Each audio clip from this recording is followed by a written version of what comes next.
पाप किसको लगा। काशी में प्रताप मुकुट नाम का राजा राज्य करता था। उसके वज़र मुकुट नाम का एक बेटा था। एक दिन राजकुमार दीवान के लड़के को साथ लेकर शिकार खेलने जंगल गया। घूमते घूमते उन्हें तालाब मिला। उसके पानी में कमल खिले थे और हंस किलोल कर रहे थे। किनारों पर घने पेड़ थे जिन पर पक्षी चहचहा रहे थे। दोनों मित्र वहां रुक गए और तालाब के पानी में हाथ मुंह धोकर ऊपर महादेव के मंदिर पर गए। घोड़ों को उन्होंने मंदिर के बाहर बांध दिया। वो मंदिर में दर्शन करके बाहर आए तो देखते क्या है कि तालाब के किनारे राजकुमारी अपनी सहेलियों के साथ स्नान करने आई है। दीवान का लड़का तो वहीं एक पेड़ के नीचे बैठा रहा, पर राजकुमार से न रहा गया। वह आगे बढ़ गया। राजकुमारी ने उसकी ओर देखा तो वह उस पर मोहित हो गया। राजकुमारी भी उसकी तरफ देखती रही। फिर उसने किया क्या कि जूड़े में से कमल का फूल निकाला, कान से लगाया, दांत से कुतरा, पैर के नीचे दबाया और फिर छाती से लगा अपनी सखियों के साथ चली गई।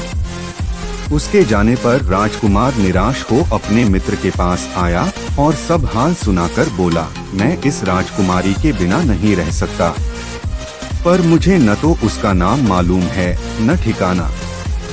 वह कैसे मिलेगी? दीवान के लड़के ने कहा, राजकुमार आप इतना घबराएं नहीं, वह सब कुछ बता गई है। राजकुमार ने पूछा, कैसे? वह बोला, उसने कमल का फूल सिर से उतारकर कानों से लगाया तो उसने बताया कि मैं कर्नाटक की रहने वाली हूँ। दांत से कुतरा तो उसका मतलब था कि मैं दंतबाट राजा की बेटी हूँ। पांव से दबाने का अर्थ था कि मेरा नाम पद्मावती है और छाती से लगाकर उसने बताया कि तुम मेरे दिल में बस गए हो। इतना सुनना था कि राजकुमार खुशी से फूल उठा। बोला, अब मुझे कर्नाटक देश में ले चलो। दोनों मित्र वहां से चल दिए। घूमते फिरते सैर करते दोनों कई दिन बाद वहां पहुंचे। राजा के महल के पास गए तो एक बुढ़िया अपने द्वार पर बैठी चरखा काटती मिली। उसके पास जाकर दोनों घोड़ों से उतर पड़े और बोले, माई हम सौदागर हैं, हमारा सामान पीछे आ रहा है, हमें रहने को थोड़ी जगह दे दो। उनकी शक्ल सूरत देखकर और बात सुनकर बुढ़िया के मन में ममता उमड़ आई।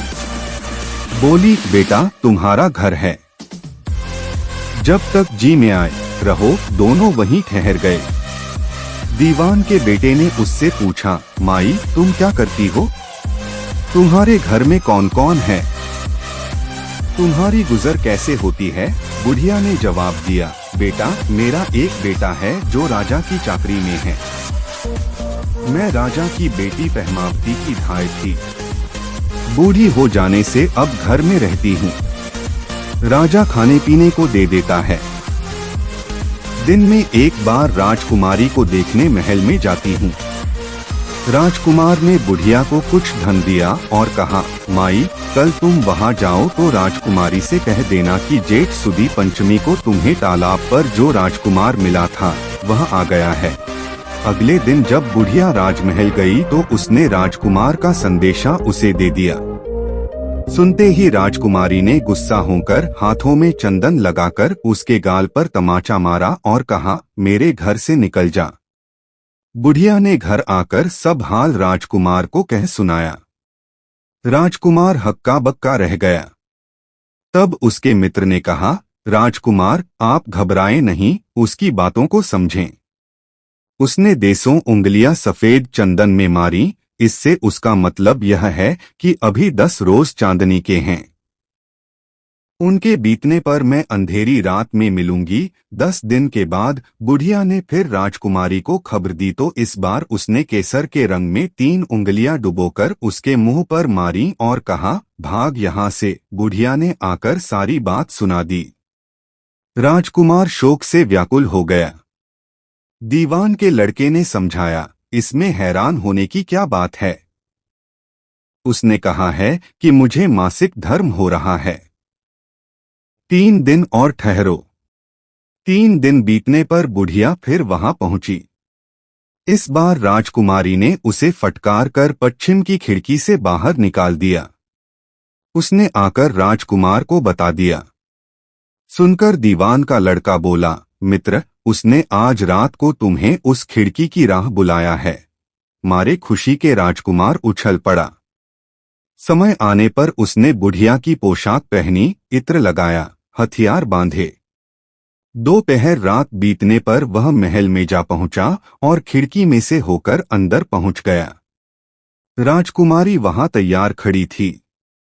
वह उसे भीतर ले गई। अंदर के हाल देखकर राजकुमार की आंखें खुल गईं। एक से एक बढ़कर चीजें थीं। रात भर राजकुमार राजकुमारी के साथ रहा। जैसे ही दिन निकलने को आया कि राजकुमारी ने राजकुमार को छिपा दिया और रात होने पर फिर बाहर निकाल लिया। इस तरह कई दिन बीत गए। अचानक एक दिन राजकुमार को अपने मित्र की याद आई। उसे चिंता हुई कि पता नहीं उसका क्या हुआ होगा। उदास देखकर राजकुमारी ने कारण पूछा तो उसने बता दिया। बोला, वह मेरा बड़ा प्यारा दोस्त है, बड़ा चतुर है। उसकी होशियारी ही से तो तुम मुझे मिल पाई हो। राजकुमारी ने कहा, मैं उसके लिए बढ़िया बढ़िया भोजन बनवाती हूँ। तुम उसे खिलाकर तसल्ली देकर लौट आना। खाना साथ में लेकर राजकुमार अपने मित्र के पास पहुंचा। वे महीने भर से मिले नहीं थे। राजकुमार ने मिलने पर सारा हाल सुनाकर कहा कि राजकुमारी को मैंने तुम्हारी चतुराई की सारी बातें बता दी हैं, तभी तो उसने यह भोजन बनाकर भेजा है। दीवान का लड़का सोच में पड़ गया। उसने कहा, यह तुमने अच्छा नहीं किया। राजकुमारी समझ गई कि जब तक मैं हूं वह तुम्हें अपने बस में नहीं रख सकती। इसलिए उसने इस खाने में जहर मिलाकर भेजा है। यह कहकर दीवान के लड़के ने थाली में से एक लड्डू उठाकर कुत्ते के आगे डाल दिया। खाते ही कुत्ता मर गया। राजकुमार को बड़ा बुरा लगा। उसने कहा, ऐसी स्त्री से भगवान बचाए। मैं अब उसके पास नहीं जाऊंगा। दीवान का बेटा बोला, नहीं, अब ऐसा उपाय करना चाहिए जिससे हम उसे घर ले चलें। आज रात को तुम वहां जाओ। जब राजकुमारी सो जाए तो उसकी बाईं जांघ पर त्रिशूल का निशान बनाकर उसके गहने लेकर चले आना। राजकुमार ने ऐसा ही किया। उसके आने पर दीवान का बेटा उसे साथ ले योगी का भेष बना मरघट में जा बैठा और राजकुमार से कहा कि तुम ये गहने लेकर बाजार में बेच आओ। कोई पकड़े तो कह देना कि मेरे गुरु के पास चलो और उसे यहाँ ले आना। राजकुमार गहने लेकर शहर गया और महल के पास एक सुनार को उन्हें दिखाया।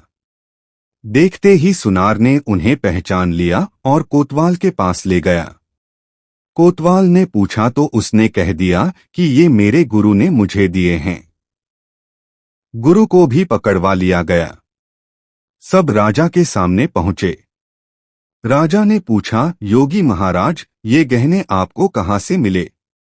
योगी बने दीवान के बेटे ने कहा, महाराज, मैं मसान में काली चौदस को डाकिनी मंत्र सिद्ध कर रहा था कि डाकिनी आई।